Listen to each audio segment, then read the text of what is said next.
Do you think the institutions, culture across countries would allow for this idea of more supervision if you're growing too quickly, too much too quickly? I think what's needed is more cooperation. And one of the points we're trying to make in that book is that no one person has the full information. We were arguing very hard there that you need to have we called it a dinner party in a very colloquial sense of the way. If you're going into a particular market or you're trying to understand what's going on in the world in you got to get business leaders who are actually in the day-to-day market making decisions, government leaders, particularly from the central banks and any of the regulators, and also the academics who are doing things, and you get them together. You can't just have a group in the central bank thinking about where things are going, and yes, from time to time they get together, but a real think tank, if you will, that's working through that and at least raising the issues. So when we do see something going on, we see a real estate bubble going on in China, for example, let's talk about that. Let's not just read about it. What does that mean for our institutions and in our particular country? Is there some exposure to that? What's a second order effect of a potential, collapse of that to our system? Are we ready for that? Let's be talking with the regulators in China, because they are deeply aware of issues that are going on. But having those types of discussions, I think that's very doable. Now, telling the Chinese that they have to change their monetary policy may be a more difficult part, but I think again with information sharing, and that's why I think this Financial Stability Board is very important. It's now becoming a forum where you're getting regulators and bankers together. I would probably think again we need to have more of that type of thing where we're broadening people.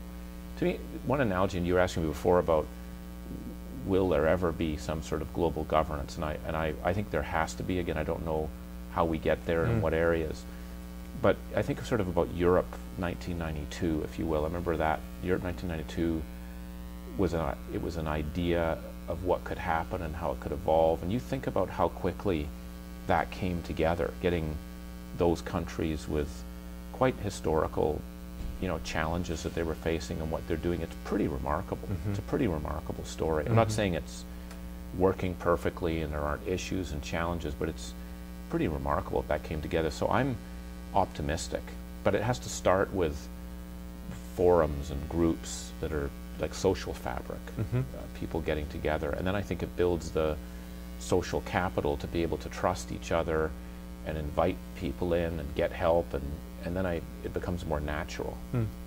You've mentioned Asia a couple times. You spent a good amount of time there, over a decade. Right. It's probably chief among the reasons your candidacy for managing director at McKinsey was so appealing to so many in the firm, having so much experience over there as the rise of Asia comes to bear. I'm just curious to know how you ended up in Asia. Was it personal interest? Was it simply fortuitous situation you landed in? It was a combination of things. I mean, I'm not to bore you with the background, but when I was in university, one thing I was very interested in was what they called development economics. It was at the time, I think we don't call that anymore, but emerging markets, the third world, and all of that stuff.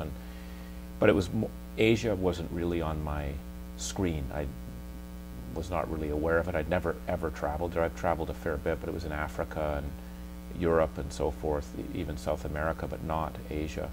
And it really was a combination of two things. One was a mentor of mine who I had when I joined, named Sun Yat-sen, who was from Singapore, who even from going to his home and eating Chinese food, and then we started to work with Canadian clients that were doing work in Hong Kong and other parts of it. I started to go out there and see that this was it's an unknown, if you will. What's happening. It's a very different culture, a very historically rich culture. I just started to read more about it, and so that I became interested. And I was traveling, but to me, I thought you're not going to learn about a place just by traveling in and out, doing client work and so forth. And so that was sort of a force that was building up. The second one, frankly, was just wanting to change. I felt I was in Canada. I loved the work I was doing. Things were going pretty, very well, but I felt like I was plateauing from a growth point of view, and I just saw myself doing more of the same, getting into a rut, if you will. It was a comfortable rut, but I thought I needed to change it up and push it, and there became an opportunity in Korea, which no one wanted to go there. People said, you know, this is like the end of the earth, the armpit of the world, all sorts of stories. People drink. It's why would you ever want to think about it? And it was a friend of mine actually that moved there, and he said, you know, we're desperately short of partners to move, and we need leaders, and you could have a real role to build something. And to me, it was so I thought this. Okay, it's, you know, Korea was not, I didn't even know where Korea was, to be fair. You put it on a map, sort of where I'd been traveling, but, you know, it wasn't in a country that was flashing with lights as the place to go.